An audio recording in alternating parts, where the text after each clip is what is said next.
안녕하세요. 저는 20년째 어르신 댁 정리를 도와드리고 있는 현장 청소 전문가 박도현입니다. 누군가 마음속에 오래 담아두었던 짐을 오늘 이 영상을 계기로 조금 덜어낼 수 있다면 그걸로 충분합니다. 지난 20년간 수많은 가정의 정리를 도와드리면서 제가 가장 안타까웠던 순간들이 있었습니다. 바로 돌아가신 후 남겨진 가족들이 물건들을 정리하며 눈물 찢는 모습이었어요. 그리고 병상에 누워 마지막 소원이 집 정리였다며 저를 부르시는 어르신들의 간절한 목소리였습니다. 실제로 한국생활환경학회의 연구에 따르면 고령자 가정의 물건 정리가 늦어질수록 가족들의 심리적 부담이 3배 이상 증가한다고 합니다. 또한 노년기 주거 환경 정리가 인지능력 향상과 우울감 감소에 직접적인 영향을 미친다는 서울대학교 연구 결과도 있습니다. 오늘 이 시간은 마지막 정리를 못해 후회하지 않기 위해, 그리고 남은 삶을 더 편하게 살기 위해 지금부터 비워야 할 것들에 대해 말씀드릴게요. 작년 겨울 80세 최인숙 할머니께서 저를 급하게 부르셨습니다. 갑작스럽게 암 진단을 받으신 후 첫 번째로 하고 싶은 일이 집 정리였다고 하시더군요. 할머니는 제 손을 꼭 잡고 이렇게 말씀하셨어요. 건강할 때 미리 했으면 얼마나 좋았을까. 이런 후회를 하지 않으시길 바라며 오늘 여러분과 함께 60대 이후 미리 버려야 할 물건 7가지를 차근차근 살펴볼게요. 첫 번째로 말씀드릴 것은 오래된 책입니다. 제가 만난 유인철 할아버지는 평생 독서를 사랑하셨던 분이었습니다. 서재에는 1000권이 넘는 책들이 빼곡히 꽂혀 있었죠. 그런데 할아버지가 돌아가신 후 자녀분들이 저에게 하신 말씀이 지금도 잊혀지지 않아요. 아버지가 이 책들을 얼마나 사랑하셨는지 아는데 정작 우리는 이 책들을 어떻게 해야 할지 모르겠어요. 놀랍게도 그 많은 책들 중에서 실제로 가족들이 가져간 책은 고작 10권이 채 되지 않았어요. 나머지는 모두 처분해야 했죠. 할아버지께서 평생 모으신 지식의 보고가 하루아침에 그냥 폐기물이 되어버린 것이죠.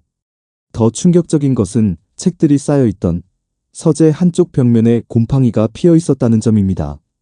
습기와 먼지로 인해 일부 책들은 이미 변색되고 페이지가 들러붙어 있었어요. 특히 바닥 쪽에 있던 백과사전들은 벌레가 파먹은 흔적까지 있었어요. 한국도서관협회의 자료에 따르면 가정에서 10년 이상 보관된 책의 85%는 다시 읽히지 않는다고 합니다.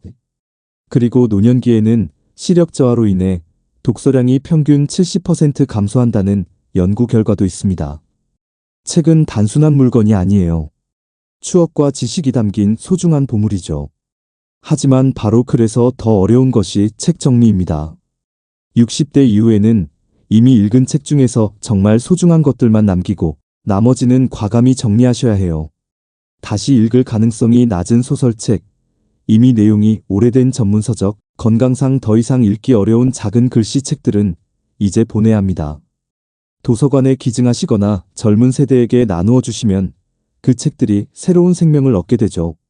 실제로 정리 과정에서 할아버지의 책들을 지역 도서관에 기증했을 때 사서분이 이런 좋은 책들을 기증해 주셔서 정말 감사합니다라고 말씀하시며 할아버지의 이름으로 기증 명판을 만들어 주셨습니다. 그 모습을 보신 가족분들이 얼마나 뿌듯해 하시던지요. 책 정리는 단순히 공간을 비우는 것이 아닙니다. 여러분의 지적 유산을 의미 있게 전달하는 마지막 선물이 될 수 있어요. 두 번째는 1년 이상 입지 않은 옷과 액세서리입니다. 이것은 제가 현장에서 가장 많이 마주치는 문제 중 하나예요. 특히 어르신들의 옷장을 열어보면 30년, 40년 전 옷들이 그대로 보관되어 있는 경우가 많죠. 대한의류학회의 연구에 따르면 60세 이상 성인의 옷장에 있는 의류 중 실제로 착용되는 비율은 30% 미만이라고 합니다. 나머지 70%는 사실상 공간만 차지하고 있는 것이죠. 최근에 정리를 도와드린 이명희 할머니의 경우가 특히 기억에 남습니다. 할머니는 젊은 시절 매우 멋쟁이셨다고 하시더군요. 옷장 가득 화려한 한복과 양복, 구두들이 정말 많았어요. 하지만 무릎이 아프시고 허리가 굽으셔서 이미 몇 년째 편한 옷들만 입고 계셨어요. 옷장에서 나온 구두만 해도 50켤레가 넘었어요. 하지만 실제로 신으시는 것은 편한 운동화 2켤레뿐이었어요. 더 충격적인 것은 그 구두들 중 일부가 곰팡이가 피어 있거나 가죽이 갈라져 있었다는 점입니다. 습기 때문에 옷장 전체가 냄새가 나고 다른 옷들에까지 영향을 미치고 있었어요. 그런데 할머니가 이런 말씀을 하시더군요. 이 옷들을 보면 젊었을 때 생각이 나서 버릴 수가 없어요. 언젠가는 다시 입을 수 있을 것 같고요. 하지만 현실적으로 생각해보면 이미 체형도 변하고 취향도 달라져서 다시 입을 가능성은 거의 없죠. 더 중요한 것은 이런 옷들이 옷장 공간을 차지하면서 정작 지금 필요한 편안한 옷들을 찾기 어렵게 만든다는 점입니다. 할머니와 함께 옷들을 하나씩 꺼내보며 추억을 나누고 정말 의미 있는 몇 벌만 남기고 나머지는 정리했어요. 특히 구두의 경우 더욱 심각합니다. 높은 굽의 구두나 발에 맞지 않는 신발들을 계속 보관하고 계시는 분들이 많은데 이는 낙상 위험을 높일 수 있어요. 60대 이후에는 안전하고 편안한 신발이 최우선이어야 합니다. 옷 정리를 할 때는 이렇게 해보세요. 지난 1년간 실제로 입었던 옷들만 따로 모아보시고 나머지는 과감히 정리하시기 바랍니다. 상태가 좋은 옷들은 복지관이나 자선단체에 기증하시면 더 필요한 분들에게 도움이 됩니다. 세 번째는 유통기한이 지난 약, 화장품, 식품입니다. 이 부분은 건강과 직결되는 매우 중요한 문제예요. 식품의약품안전처의 조사에 따르면 65세 이상 고령자 가정의 78%에서 유통기한이 지난 의약품이 발견되었다고 합니다. 더 심각한 것은 이 중 35%가 실제로 복용 경험이 있다는 점이에요. 제가 정리를 도와드린 가정 중 약 80%에서 유통기한이 지난 약들을 발견했어요. 특히 어르신들은 아까워서 또는 혹시 몰라서 이런 것들을 계속 보관하시는 경우가 많습니다. 작년에 만난 최희준 할아버지의 경우가 정말 위험했어요. 할아버지는 당뇨병과 고혈압 약을 드시고 계셨는데 약상자를 열어보니 10년 전 약들이 섞여 있었습니다. 할아버지는 가끔 헷갈려서 오래된 약을 드시기도 했다고 하시더군요. 더 놀라운 것은 약봉지에 적힌 날짜를 확인해 보니 2014년 것도 있었다는 점입니다. 할아버지 말씀이 약이 비싸니까 아까워서 버릴 수가 없었다고 하시더군요. 그런데 가끔 헷갈려서 오래된 약을 드시기도 했다고 하시는 거예요. 정말 아찔했습니다.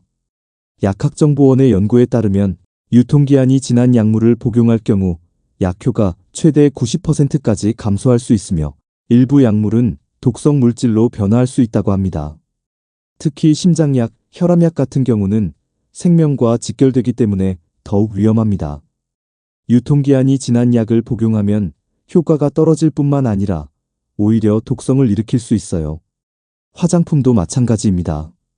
유통기한이 지난 화장품을 사용하면 피부 트러블이나 알레르기 반응을 일으킬 수 있어요. 특히 나이가 들수록 피부가 예민해지는데 상한 화장품을 사용하면 더 큰 문제가 생길 수 있습니다. 냉장고를 열어보니 상황은 더 심각했어요. 언제 샀는지 모르는 고추장이 곰팡이가 피어 있었고 냉동실에는 2년 전 명절 음식들이 얼어붙어 있었어요. 할아버지는 냉동실에 있으면 안 상하는 거 아니야? 라고 하시더군요. 식품의 경우는 더욱 심각합니다. 냉장고나 식품 보관함에 언제 샀는지 모르는 조미료, 통조림, 건조식품들이 가득한 경우가 많죠. 이런 식품들은 보기에는 멀쩡해 보여도 실제로는 영양가가 떨어지고 세균이 번식할 수 있어요. 정기적으로 약상자, 화장대, 냉장고를 점검하시고 유통기한이 지난 것들은 즉시 폐기하시기 바랍니다. 네 번째는 오래된 서류입니다. 서류 정리는 많은 어르신들이 가장 어려워하시는 부분 중 하나죠. 국가기록원의 조사에 따르면 일반 가정에서 보관하는 서류의 90% 이상이 법적으로 보관 의무가 없는 불필요한 서류라고 합니다. 김성애 할머니 댁을 정리할 때 서류함에서 30년 전 전기요금 고지서부터 시작해서 이미 만료된 보험증서, 아이들 초등학교 성적표까지 온갖 서류들이 나왔어요. 할머니는 중요한 서류일 수도 있잖아요 라고 하시며 하나도 버리기 싫어하셨습니다. 하지만 현실적으로 이런 서류들 중 정말 필요한 것은 얼마 되지 않았어요. 더 심각한 문제는 정말 중요한 부동산 등기부등본이나 보험 서류들을 찾기가 어려웠다는 점입니다. 정작 필요한 서류들이 수많은 불필요한 서류들 사이에 묻혀버린 것이죠. 보관해야 할 서류들을 정리해드리면 부동산 관련 서류는 영구 보관하시고 의료 관련 서류는 5년 정도, 공과금 고지서는 2년 정도면 충분합니다. 세무 관련 서류는 5년간 보관하시면 됩니다. 특히 요즘은 대부분의 서류들이 전자화되어 있어서 인터넷으로 다시 발급받을 수 있어요. 굳이 종이로 보관할 필요가 없는 경우가 많죠. 서류 정리를 할 때는 먼저 큰 박스 3개를 준비하세요. 하나는 반드시 보관, 두 번째는 확인 후 결정, 세 번째는 폐기로 나누어 분류하시면 됩니다. 확실하지 않은 서류들은 가족이나 전문가와 상의한 후 결정하시기 바랍니다. 개인정보가 포함된 서류들은 반드시 파쇄하거나 검은 펜으로 지운 후 버리시는 것도 잊지 마세요. 5번째는 사용하지 않는 전자기기입니다. 한국전자제품 리사이클링 협회의 자료에 따르면 일반 가정에서 사용하지 않는 전자기기가 평균 15개 이상 보관되어 있다고 합니다. 특히 고령자 가정에서는 이 수치가 더 높게 나타납니다. 요즘 어르신들 댁에 가보면 정말 많은 전자기기들이 있어요. 몇 년 전 휴대폰, 사용하지 않는 라디오, 고장난 텔레비전, 오래된 컴퓨터 등등 말이죠. 정태수 할아버지 댁에서는 무려 30년이 넘은 브라운관 텔레비전이 창고에 그대로 있었습니다. 할아버지는 언젠가 수리해서 쓸 수 있을 것 같아서 계속 보관하고 계셨어요. 하지만 이미 그 모델은 수리 부품도 없고 수리비가 새 제품보다 더 비싸다는 사실을 알게 되었습니다. 그런데 더 놀라운 것은 휴대폰이었어요. 서랍을 열어보니 투지폰부터 시작해서 총 8개의 휴대폰이 나왔어요. 할아버지 말씀이 혹시 번호나 사진이 들어있을까봐 버리지 못하셨다고 하더군요. 문제는 이런 오래된 전자기기들이 배터리 누액으로 인해 주변 물건들까지 손상시키고 있었다는 점입니다.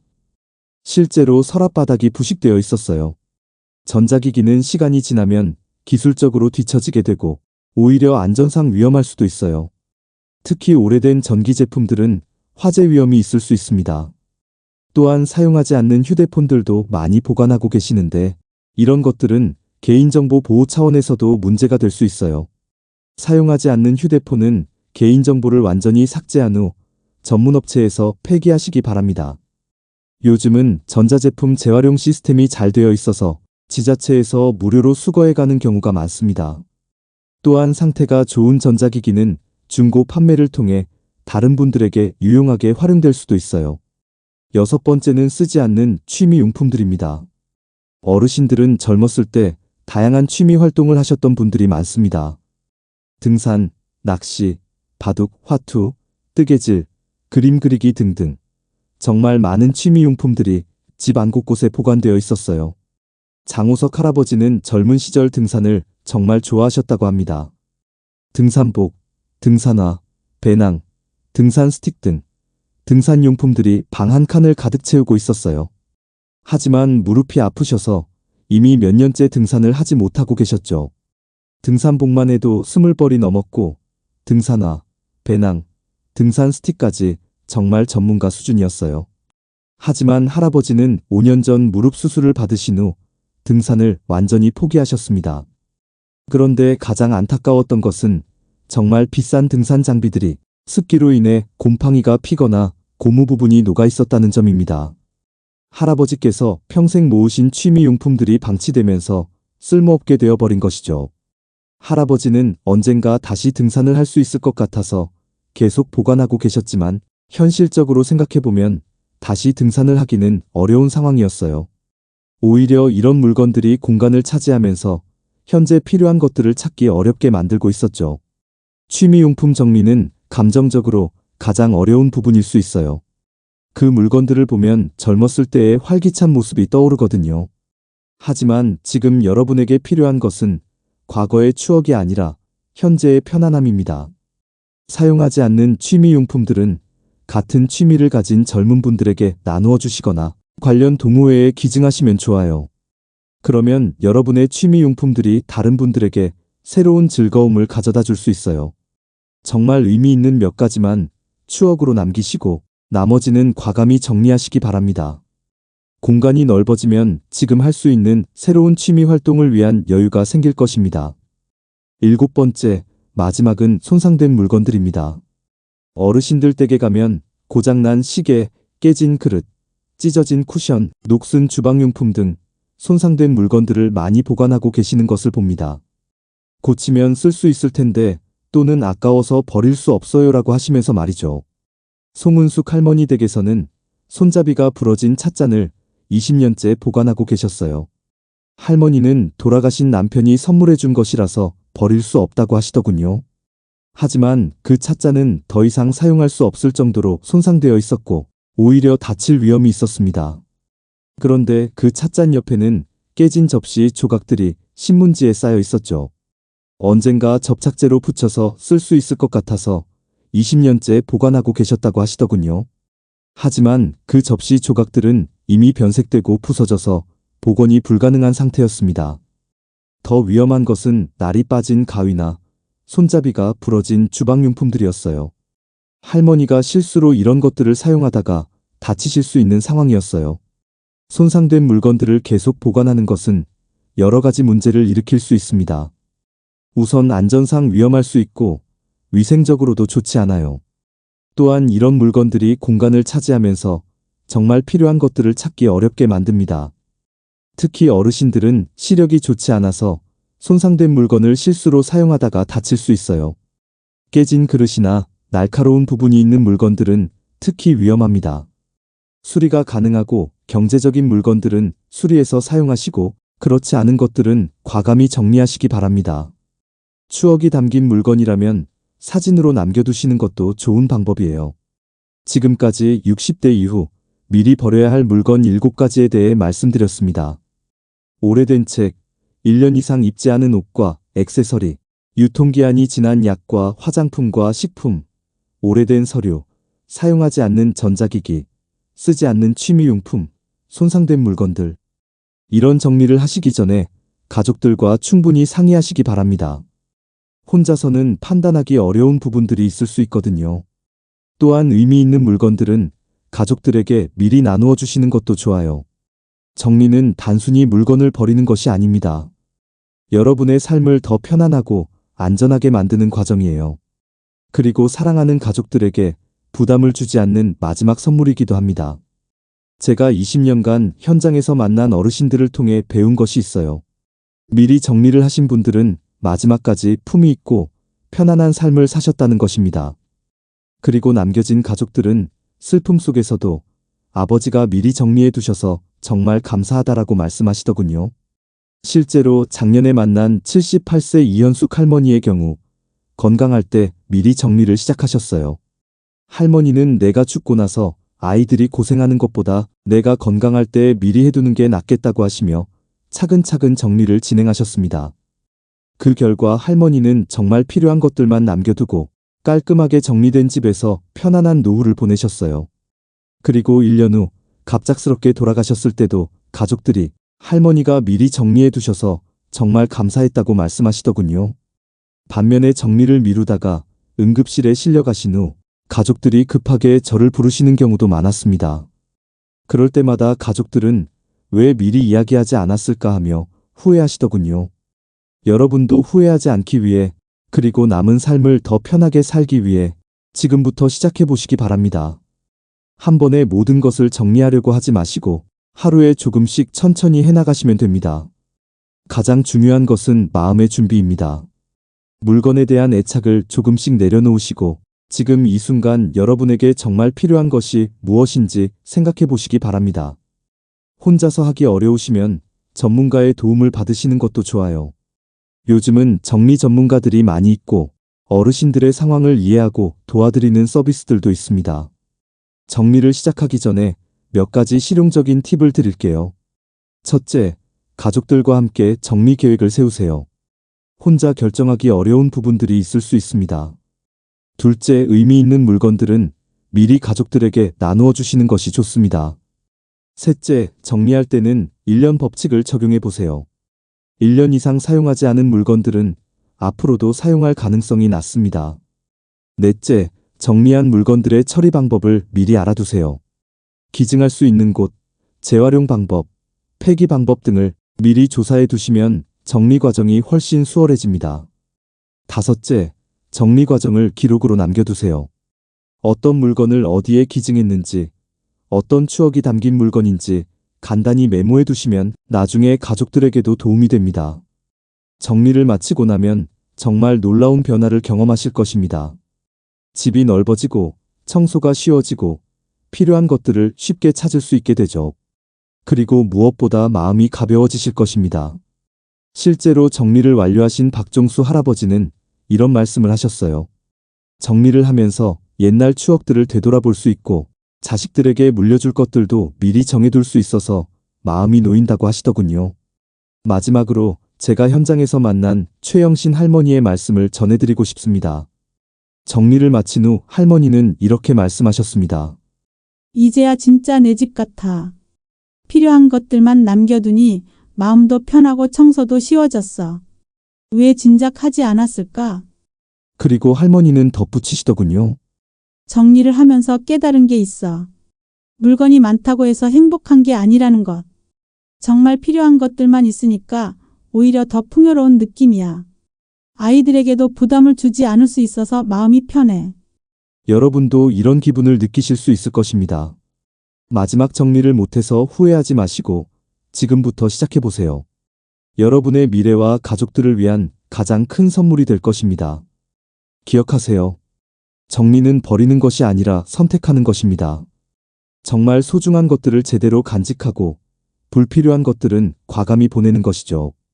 이 과정을 통해 여러분의 삶이 더욱 가벼워지고 편안해질 것입니다. 오늘도 이 영상이 여러분께 작은 도움이 되었기를 바랍니다. 구독과 좋아요, 그리고 여러분의 소중한 경험도 댓글로 남겨주시면 감사하겠습니다. 다음에 더 좋은 내용으로 찾아뵙겠습니다. 여러분의 남은 삶이 더욱 편안하고 행복하시기를 진심으로 바랍니다.